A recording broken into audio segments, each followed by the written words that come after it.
Hello and welcome to Mee Gindys.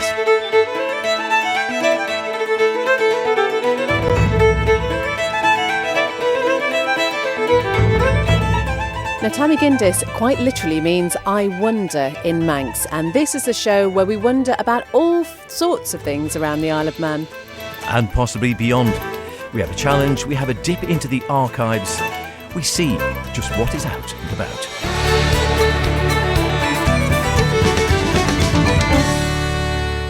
So to start today's programme, H, I just want to ask you, have you ever heard of Sir Frank Gill? And if you have, don't give me a big explanation, I just want a yes or no. I think I have. I'll leave it there. OK, well, thinking you have isn't really good enough because this man was absolutely incredible. And I am ashamed to say I knew very little about him until I met Bob Stimpson, who has written a book about him. And Bob is also the chair of the Isle of Man Victorian Society. This book is incredible. Keep listening. We have a copy of this book to give away. There will be a question at the end. But I've been talking to Bob Stimpson to find out more about Sir Frank Gill. And in this interview, you're going to hear a little bit from Sir Frank himself. I propose to consider the progress of measurement in telephone industry from personal memories during the last 60 years. He was born in a house which is now the Co-op in Castletown, and he went on to move across to the UK to further his education and joined what was then called the United Telephone Company at the age of 16, and in his own words has been down holes and up poles at the very early stages of the telephone industry in the UK. The high-frequency dynamo, the oscillograph and the valve came, and then at last telephony was able to get to grips on its electrical measurements.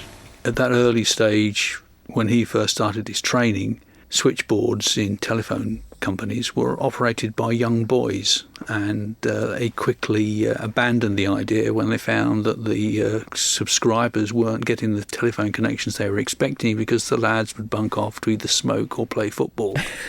And it was one of Frank's uncles who actually introduced the practice of having lady telephonists because of their politeness and their manual dexterity in plugging the cables into the holes in the wall. From London, Mr. Thomas. Mr. Thomas? Cape Town Central 837. Cape Town Central 837. Anyway, he went on to become a very senior member of the company and was responsible at one stage for all of Ireland. So he was the superintendent for the National Telephone Company for all of Ireland. And after he'd worked for a number of years in Dublin, he moved across to London and frequently visited America, which was the centre of the telephone industry worldwide because they were so far ahead of everywhere else. And Alexander Graham Bell had put his patent in America, not in England. Alexander Graham Bell.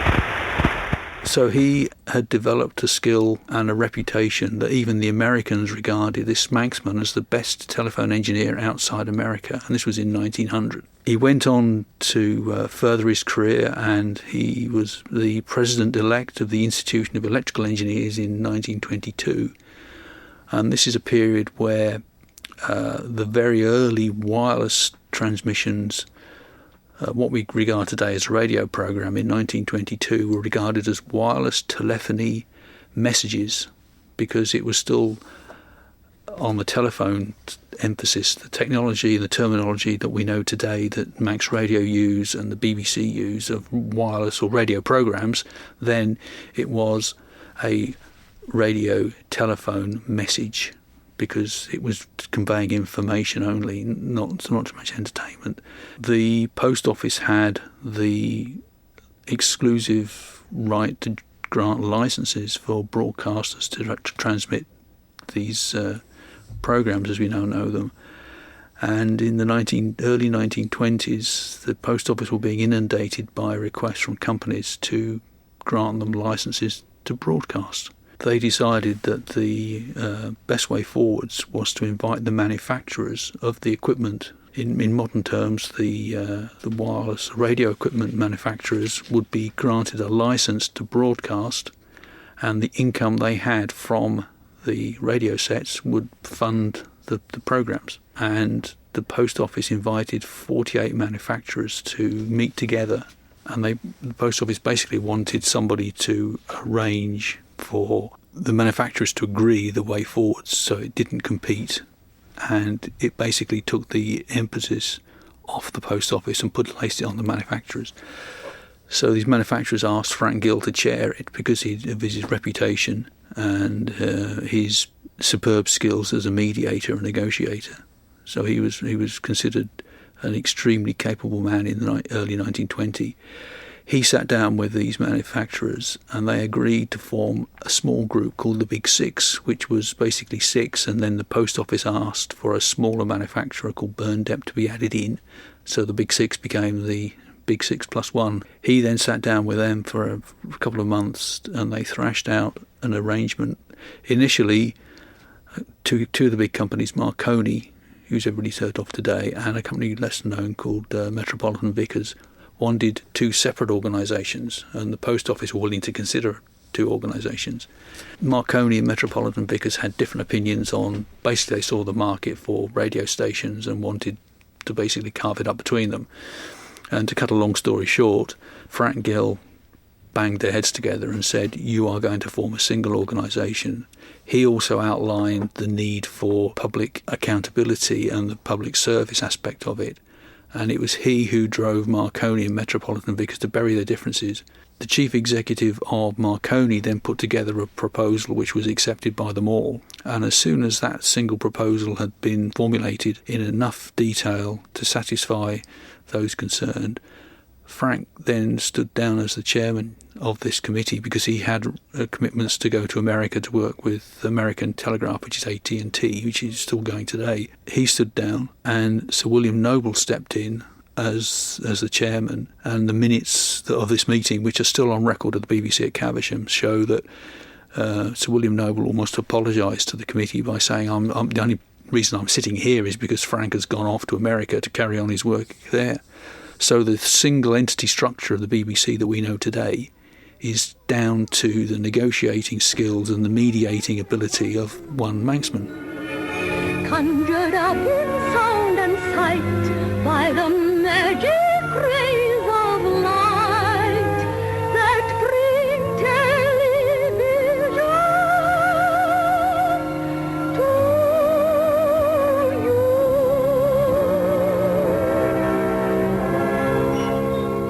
you. That is absolutely incredible. We've got your book just in front of us here, Sir Frank Gill, The Unique Story of a Manx Telecommunications Pioneer.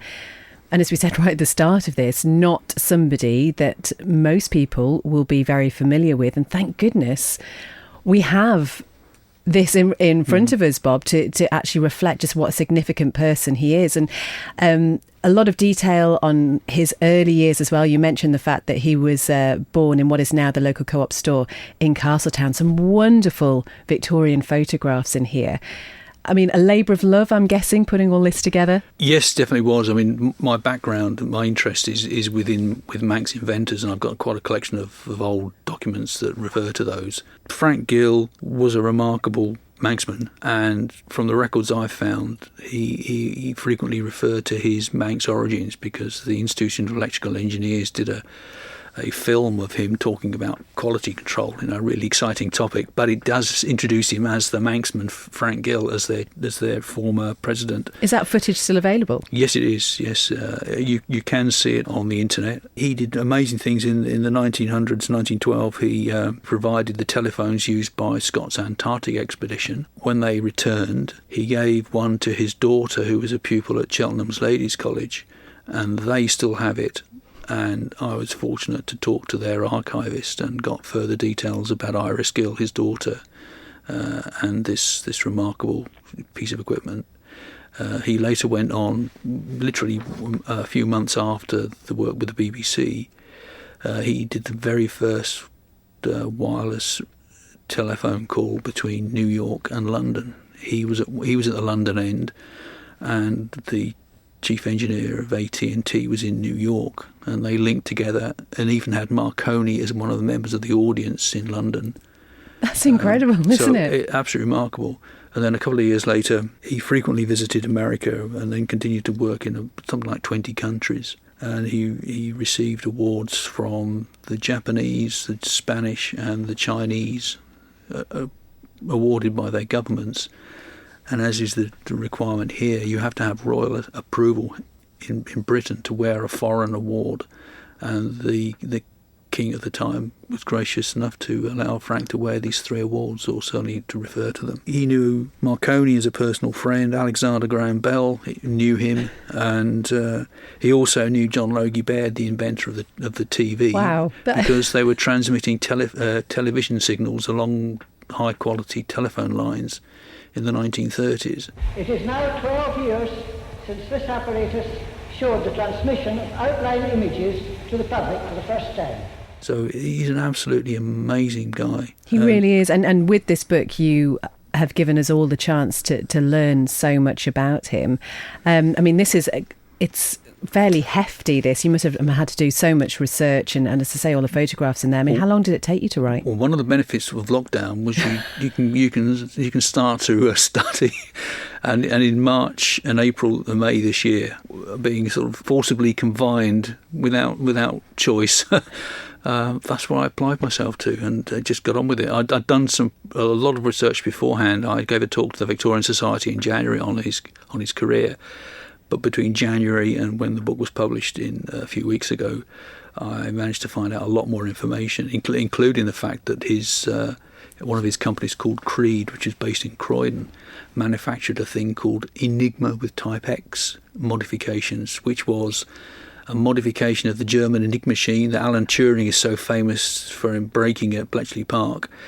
A RAF Wing Commander called Wing Commander Lywood invented this device, which had an extra rotor from the original Enigma, and Frank's company called Creed perfected it and manufactured 12,000 of them during the Second World War, and this was used exclusively by British and Commonwealth military forces to provide encryption. The Enigma machine, you can see that the Germans developed, as on so many films, you push like a typewriter key and a light comes on. Creed perfected it so that it came into a teletype and you ended up with like a telex message coming out the side of it.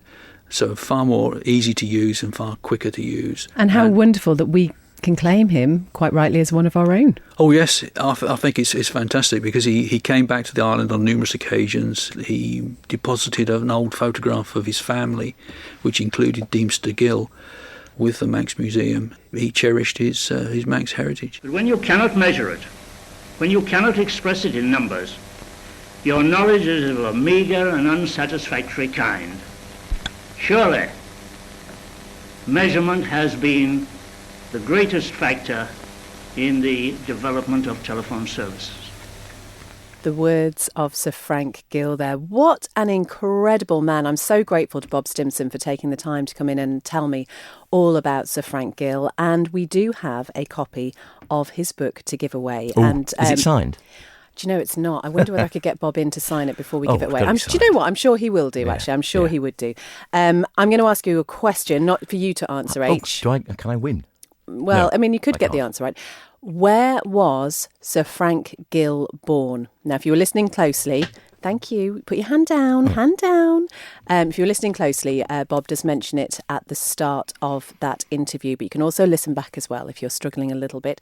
They are hoping to put a plaque there, actually, which I think would be amazing because Like a blue plaque or yeah, something. I think we all need to know about this amazing man who was a Manxman and was just so critical in the development of telephone services and also the BBC as well. Absolutely amazing. So where was Frank Gill born? You can email Howard Kane at manxradio.com or Beth Espy at manxradio.com. Struggle with the spellings, just head to the website and you can find us there.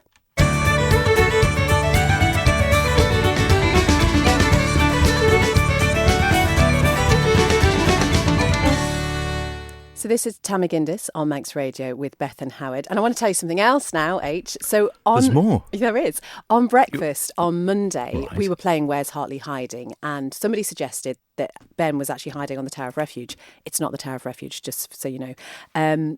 But somebody then also said something about a shop or a stall on the Tower of Refuge selling bits and pieces, which seemed incredible. You wouldn't think there's much passing trade. Well, no, you wouldn't have thought so. But I just happened to be doing an interview with Paul Quine, South Douglas MHK, about a separate matter. He said he'd heard us talking about the Tower of Refuge and he had some information for us. It was a small stall that was run by two ladies, so I'm led to understand. It was obviously before my time. I remember my father talking about it. The one of the ladies was the wife of Bobby Lee, who was a boatman, and basically what they would do is as the tide was starting to come in, they'd row out to the Tower of Refuge in one of the boats from the steps, either at the Peveril Jetty or from the Jubilee clock steps, and they'd set up a trestle table with pop, crisps, and I think an urn with hot water to be able to offer cups of tea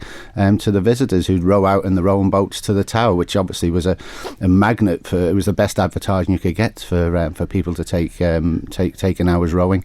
I bet though you have to be a little bit careful about when you went out there. You did. Once the tide had turned, of course, then the opposite applied, so the boats could be left high and dry up on the rock, which was you're having to wait 6 or 7 hours for the tide to flood back to. You'd hope that urn was still hot, wouldn't you? you certainly could. So you had to people like my father and Rodney Kennish and Fletcher Christian and people like that who were running the boats at the time when I was a lad would always be very mindful to make sure that the visitors didn't stray out towards the tower when the tide was going out. Of course, it was a red rag to a bull because they all disregarded what they were told and headed out. So used to have to go out on the motor launch and try and sort of coerce them away, or before the tide got out too far, try and get the boats off the rock. You mentioned your father being on the boats. What do you remember about that when you were growing up? Well, I started as a lad in the late 70s working on the rowing boats during the summer holidays. And in those days, Fletcher Christian had 43, I think. We had 10. Bobby Lee had 10. So that was 63 rowing boats that were on the promenade. So this is, not that long ago, really. And we also had angling boats which would take visitors out fishing. So there's a chap called Kenny Kennish. He had a boat called the Pisces. Bobby Lee, who I just referred to, he had one called the Silver Foam. There was Stephen Carter, Captain Stephen Carter, as you may well know. He had a boat called the Hopeful Lad. Fletcher Christian's was called the Rosemary, and ours was called the Girl Mary. So there was 5 boats working, taking people out for fishing trips as well. They evolved from the old Port Sodrick trips, which I don't remember. That was sort of the early 70s. Captain Carter probably would be far more versed to tell you what that entailed. But basically, they used to take people down on excursions to Port Sodrick by sea, drop the people off at Port Sodrick who wanted to go ashore, and then go out and fish for a couple of hours, pick up the other people, and then head back to Douglas. Do you know what? You paint such a wonderful picture of that time. It's no wonder that people remember it so fondly.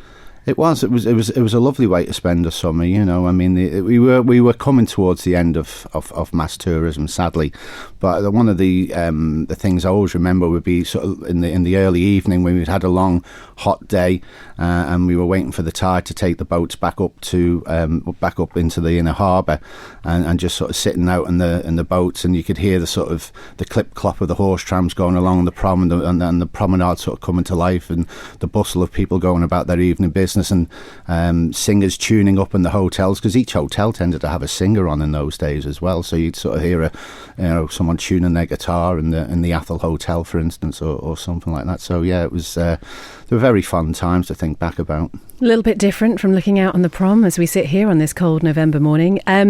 How did you then go from that association with boats to planes? Well, I always wanted to be a pilot. I mean, my ambition was to be a pilot since I can ever remember. I just loved aeroplanes. I mean, I love boats as well. It's maybe I think the two are very strongly interlinked. But yeah, I mean, I always wanted to be a pilot. That was rather than a sea captain. But I'm very keen on maritime history. Things like the Steam Packet Company. I've written a lot of articles about them, about the old ships and that. So and also sort of people in and around the town of Douglas, particularly some of the more well remembered people like Dorsey Cooley, who was a steam packet landsman and a renowned lifesaver, whose monument is down in the sunken gardens today. OK, so if there are any moves to bring back a store to the Tower of Refuge, will you be volunteering to sail out to it? Well, I'd certainly like to help to set it up, yeah. I mean, maybe we should look at striking up a partnership, huh? There you go, it's my new career. I am going to run the stall on the Tower of Refuge. Many thanks to Paul Quine, MHK there. What a great story, who knew? It is a terrific yarn, I must admit. And if I'm passing, I'll pop in for like a cup of sugar or some tea bags or something. Oh, OK. Yeah. All right. If I'm, just wandering that way, coming past in my boat. You are listening to Mee Gindys, of course, here on Mike's Radio with Beth and myself, H. It's one of those programmes where it is literally a magazine programme. It is a magazine where pages could have been ripped out of other magazines and glued in to a different magazine just to sort of make one magazine. It's not sort of themed as such.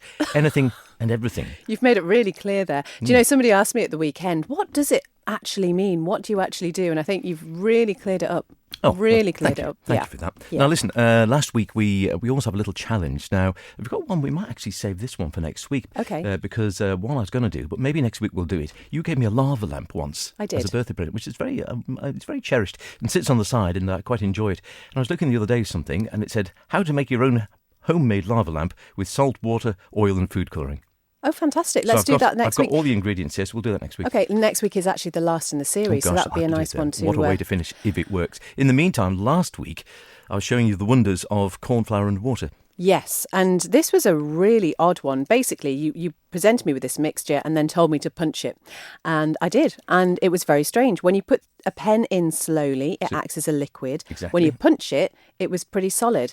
And you wanted me to tell you why that was. Go ahead. Why does I'm corn beginning flour... to morph into Alex Brindley. Yeah, go on. Cauliflower, did you say? Why corn flour. why does corn flour behave like that? Well, this mix is, again, a colloid. So this is a bit like, miso soup that you get. So you have a solid, the cornstarch, which is suspended in a liquid, which is the water. The molecules of the cornstarch are quite big, and when they're moving slowly, they're able to pass by each other and flow. But when pressure is applied, they come together, making movement more difficult and trapping water in between a few starch molecules. So essentially, it's a bit of a phase transition thing, and that's what it is. That's it. Yep. Did that make sense? I think that's more or less, yes. I knew that off the top of my head. Jamming, apparently it's called, and it's exactly that. Things can pass by slowly when they're sort of going along, but if they all try to rush at the same time, I think they'll whack into each isn't that other. a metaphor for life? You know what? It could be. It could be. What are we going to do? We haven't had a dip into the archives yet. I literally ran whilst we were listening to Paul talking about the Tower of Refuge there and grabbed something. I think this might be, interestingly, commercials from the day. Oh, brilliant. Okay. Do we know what year, or was it just a bit of a lucky dip? It was a totally lucky dip. Okay. Let's see if we can identify the year from this. Whether you stood next to the Eiffel Tower in Paris, Sydney Opera House in Australia, or Mickey Mouse in Disneyland, Florida, make sure you've got your ShopRite carrier bag with you, displaying its patriotic 3 legs of man. Take a picture of you or your loved ones anywhere in the world carrying the bag, or a celebrity carrying the bag, and you could win a £50 ShopRite voucher. Yeah. See your local ShopRite store for full details. Send it in. So, get shopping and fly the flag. Carry the bag. I sent a picture out at the in the Outback. Is there another one? Might be another one. Yeah, hang on. If you like surprises, there are plenty in store at Fine Furnishings Summer Promotion, with up to 50% off selected curtains, furnishings and floor stock. 20% off. Remember, these all aren't current giftware ads, and these are ads from the discount orders past. in place for stock lines. You'll be amazed at the savings Which you all can still make. lurk in the Be Manx sure you Radio head to archive. Fine Furnishings. Make off with the best bargains. The Dear sale me. is now on. Sounds like they're ripping curtains. Right, we'll drop that one out then. Well, there we go. brilliant. There's an idea. Oh, I want to see some ShopRite bag pictures. That's what I want. I definitely did one somewhere. Was that before you worked here? No. Oh, right, It was. while you worked here. I was here, and I'm just trying to think. Yeah, I remember doing something, and it was out in the Outback. Would you believe? I was out in the Outback, and I brought it with me, and I took a picture of me somewhere like Ayers Rock. Wow, that was nice. Yeah, I didn't win anything. Oh, didn't you? I might not have sent it in, if I'm honest. But if you did remember it, or if you took part in that competition, let us know. Yeah, we'll stick it up on the website and take a look. We're back for the last one next week, are we? We are. It might be better next week. You never know. Look after yourselves. Cheerio.